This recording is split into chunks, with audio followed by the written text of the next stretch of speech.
Welcome to the 64 Squares studio, where chess history comes to life, one classical battle at a time.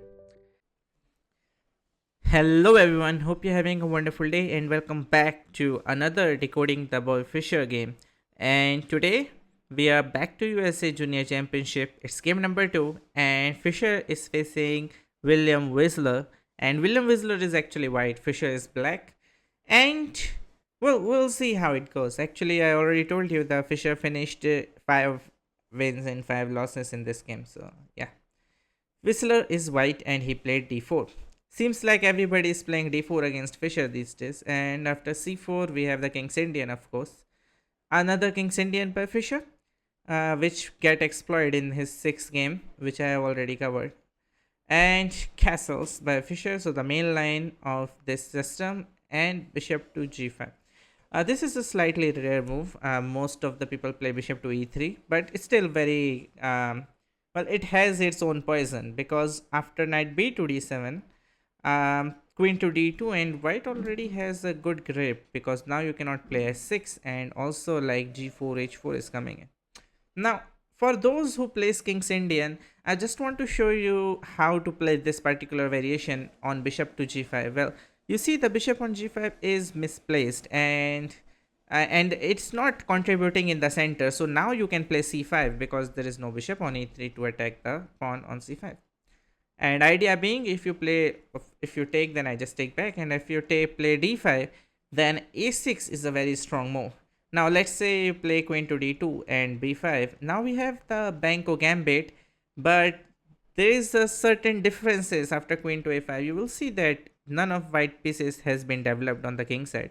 There is a very direct dark square weakness on this diagonal and a light square weakness on this diagonal.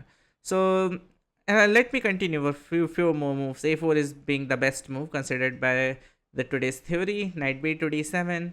Let's say now that the bishop is not attacking the s3 square, you can play knight to h3.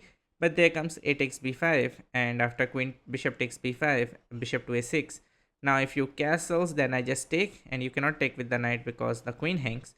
That's why you have to take the a6 bishop. So you take, and after queen takes, you are no longer castling, and my rook is coming to b8, and there is a very direct Banco gambit idea, right?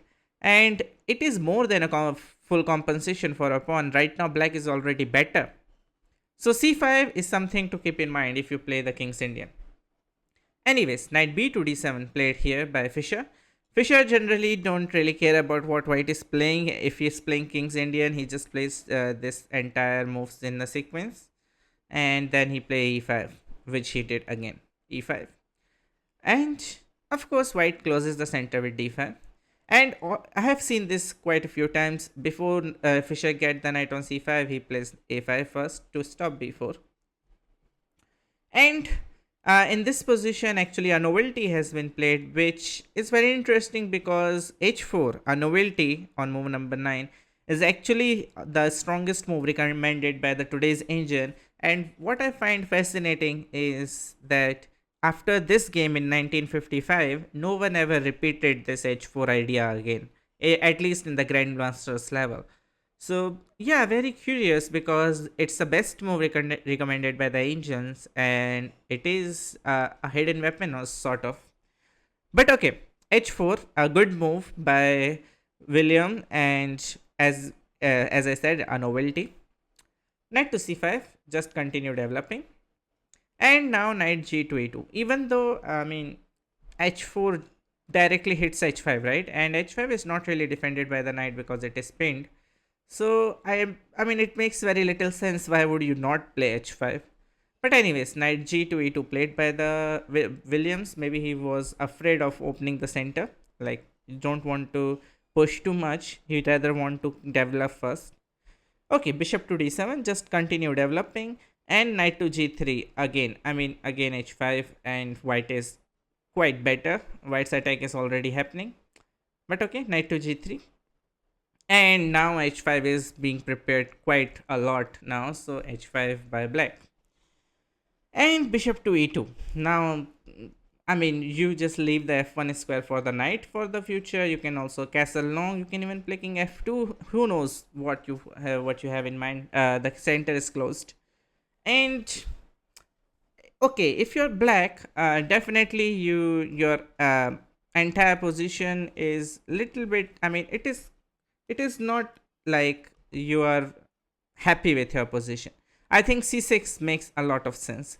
Now you want to open the position, and let's say if long castles, then c takes d5. And if you play knight takes d5, then there is knight to e6, and which attacks the bishop. It gain control over the dark squares, and the game continues, white being slightly better. So c6 makes a lot of sense, because what else? Where would you open the position? But Fischer played queen to c8. The idea is quite simple. He just wants to unpin the knight, so maybe he can play knight to h7 to get rid of the bishop. But just bishop to h6, exchanging of the bishops. Even though you don't have to, you can also castles. And let's say now c6. Now I can play bishop h6, and it is a little bit different. But okay, bishop to h6 by white.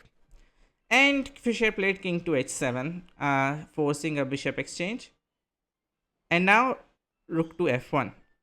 A very mysterious move. I mean, what the rook is doing on f1, you seriously not considering f4 anytime soon. It weakens the g4 square quite a lot.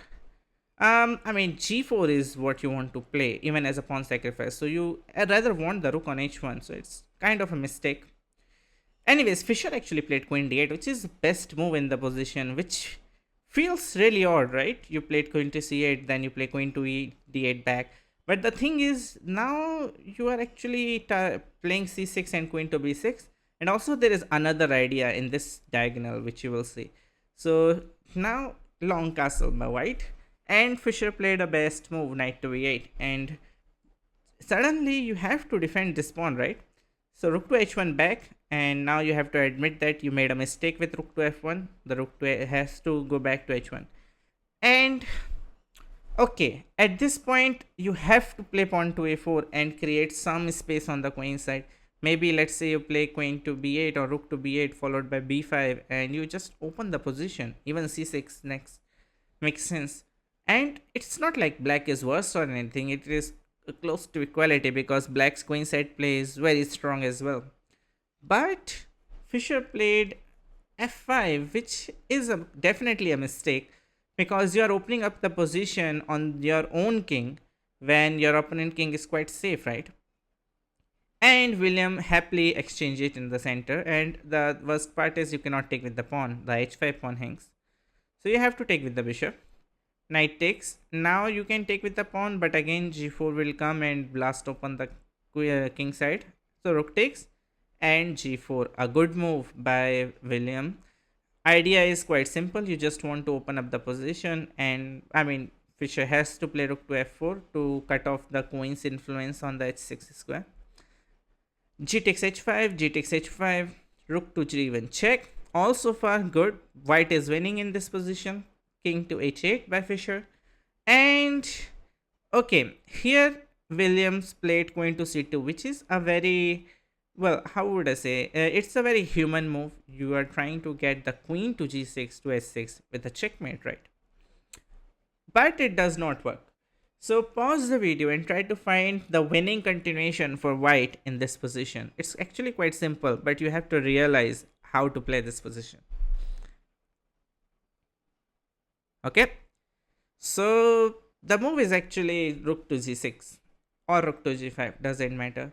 The idea is just to double on the g file, and that's it actually. And once the rook doubles on the g file, let's say rook g1 and then rook s6, it's just checkmate then. And it is so bad that you pretty much have to give away your pieces just to survive as black. So yeah, that's the idea. And well, Williams missed it, and he played queen to c2. His idea is different, but okay. Now queen to f6 has to be played by Fischer, but he missed it, and he made well, a decisive error, and he played knight to g7, and this is a decisive error. And here again, here Williams could play rook to g6 with the idea of rook to g1, this time with an attack on the knight as well. So that is completely winning, but he missed it again, and he played the most human move possible in this position, which is queen to g6, and gave away his entire advantage. because there is queen to f6. A good move by Fischer, the only move which he found to survive this position. And well, the queen offered his trade. Queen trade is offered, and well, you cannot decline it. If you play, let's say, queen to c2 and you admit that you are wrong, well, rook to g6 is coming in, right? Nope, knight to f5, and knight comes to d4, and it is black who is better now, and white has to look for the draw. But after queen to f6, William realized that he has blundered, and he played queen takes, rook takes. And it was in this position at move number 25 that William Wessler and Robert James Fisher agreed to a draw. Well, if I mean, this bishop is quite bad, yeah. And black knight is coming in. So it makes sense. Black is play. If black can play for something, white can play for something, because white also have some trumps of their own, right? So, but they agree to a draw, and that's the conclusion of game number 2, which ended in a draw.